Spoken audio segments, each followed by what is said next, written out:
Hmmm. Russia. How many Africans has the United States military trained and equipped?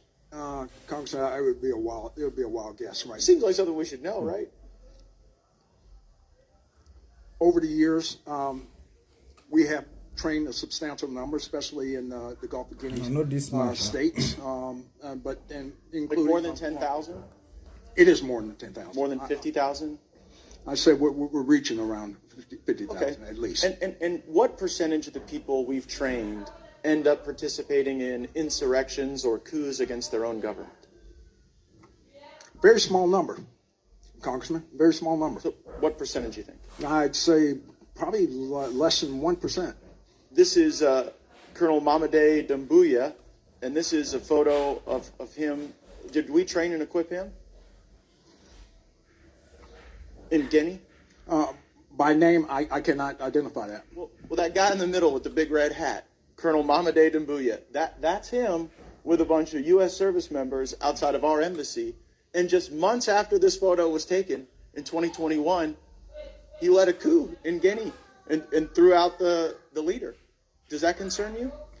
Congressman, core values is what we start off with in IMA programs. How many governments have to be overthrown by people we train before you sort of get the message that our core values might not be sticking with everyone? Is it 5 countries? 10? We'll continue with our persistence in assuring But do you think it's that they harbor democratic norms, democratic values. Just a moment ago, you said we shared core values with Colonel Doumbouya. You said that just moments ago in response to my question, and his core value seems to be leading a coup. Do you know what's sickening? Africans blaming their leaders without understanding the deeper betrayal. Many of these so-called African leaders are nothing but trained puppets made in Paris, London, and Washington, and they are exported to us like defective products. They are not failing us because they are Africans. They are failing us because they are servants of colonial interest, trained to see our lives as expendable. When you see Tinubu running to Paris, smiling sheepishly, sharing a bed with Macron like a lost child looking for approval, understand one thing. This is not leadership. This is the finished product of colonial training. A stooge dressed in agbada, flown to France, not as an equal, but as a houseboy coming for instructions. Don't be fooled by the suits, the photo ops, or the fake summits. These gatherings are not about Africa's growth. They are about Africa's continued control. Africans are not poor by mistake. We are poor by design. Since the so-called independence, the West has been manufacturing African leaders in their image. Men who will sell out their people for a seat at their master's table. Look at history. Men like Jacques Foccart, the shadow hand of France. He handpicked African presidents like cheese pieces. In Togo, he helped remove Sylvanus Olympio, the first president, because Olympio refused French military control. In Mali, he undermined Modibo Keïta because Keïta wanted economic independence. In Gabon, Foccart installed Omar Bongo, a man who had ruled like a French prefect for over 40 years. And the list goes on. Congo, Chad. Foccart's fingerprints are all over African blood. And when political games weren't enough, they unleashed their bloodhound, Bob Dinar, the French mercenary who staged not one, not two, but multiple coups d'etat across Africa, in Comoros, Benin, Congo, and Gabon. Dinar led armed takeovers to install leaders loyal to Paris, not to their people. They murdered those who resisted and promoted stooges who obeyed. And they trained the next generation of betrayers. I don't want to name somebody from South Africa. Now, what you saw in that video was Matt Gaetz confronting U.S. General Michael Langley of AFRICOM. He was asking him why U.S. trained African soldiers keep leading coups. Langley fumbles, stammers, cough like a thief in the night. Because the truth is simple. They don't train African soldiers to protect African people. They train them to protect Western interests.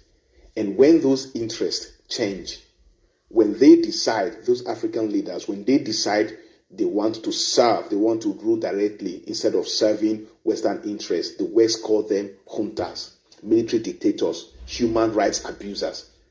They are good leaders when they sell your country cheaply. They are threats to democracy when they stop taking orders from the West. And now look at Nigeria.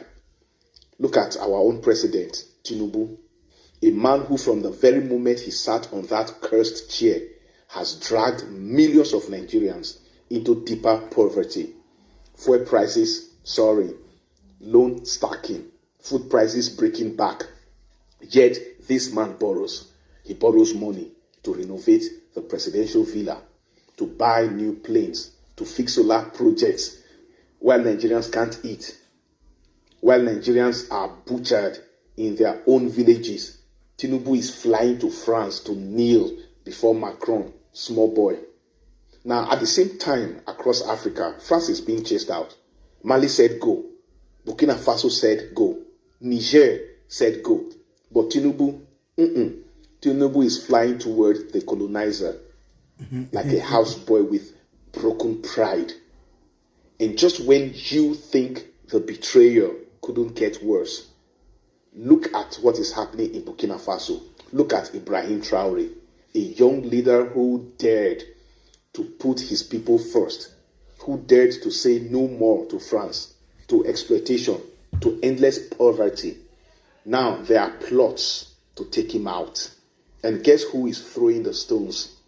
General Michael Langley, a black man standing in the uniform of the empire, accusing Traore of using his country's gold to protect his regime. Now, you for use and take protect before. Now, imagine that sickness. A black man speaking for Western power, condemning another black man for defending African resources from foreign theft. They don't even hide the hypocrisy anymore. They don't feel shame anymore. Because colonialism has evolved. It no longer needs white faces. Now it wears black faces too. And unfortunately, this is the reality we must confront.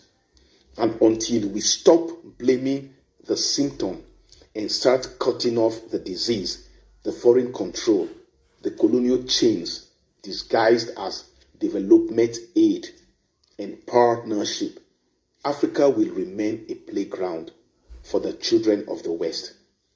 Not because we are weak, not because we are foolish, but because we allow our enemies to handpick the referees, the players, and even the rules of the game. So stay asleep if you want, but don't cry when your grandchildren curse your name. If you want, wake up. That's all I have to say.